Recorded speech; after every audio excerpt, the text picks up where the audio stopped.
Менә бу безнең ишек. Без шуны керәбез, менә монда йортка узабыз. Фаҗига 27 август көндезге сәгать 1-дә килеп чыга. Ярты сәгать эчендә 4 бүлмәле өйдән диварлар гына утырып калган. Илмира Хәкимуллина ашарга пешереп йөргән, ире Фердинанд бакчада эшләгән. Ялкынны күршеләр күреп ала, янгын сүндерүчеләрне дә алар чакырта. Мин бәрәңге бакчасында чыбут өдерәм. Монда яртылык артыннан күрмәдем. Ничек каян пожар чыкканын. Барып, балалар да күршеләр кычкыралар. Жанасыз бит дип, сарай уже гөрләп жанадыр.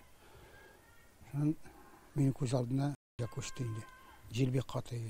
Янгын менә монда урнашкан сарайдан чыга. Шунда ук гаражда булган. Тикшерүчеләр янгынның сәбәбен электр чыбыкларындагы кыска ялганышта күрә.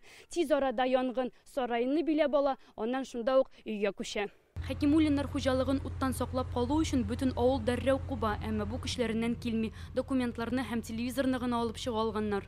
Күз алдымда менә шул ничек лапасыбыз яна, ничек йортка күчте, менә түбә яна башлады.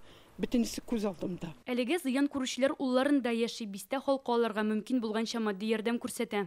Кем киемнәр белән, кем акча белән, кем нәрсә килә инде, но в основном инде акча белән булышалар. Безнең тамашачылар авыр хәлдә калучыларга беренче тапкыр гына ярдәм итми. Әйтик, Кама тамагындагы янгын турында сюжет эфирга чыкканнан соң Әхмәтҗановлар гаиләсенә 400 мең сумнан артык акча җыелган иде. Яшел Үзән районында яшәүче 7 балалы Мардановлар да безнең тамашачылар һәм авылдашлары ярдәме белән яңа йорт сатып алган. Йортыбыз шушылай юкка чыгуына берничек тә ышанасы да килми. Һәм инде без бу йортыбызда бер кайчан да тора алмабыз дип башыбызга да китермидер.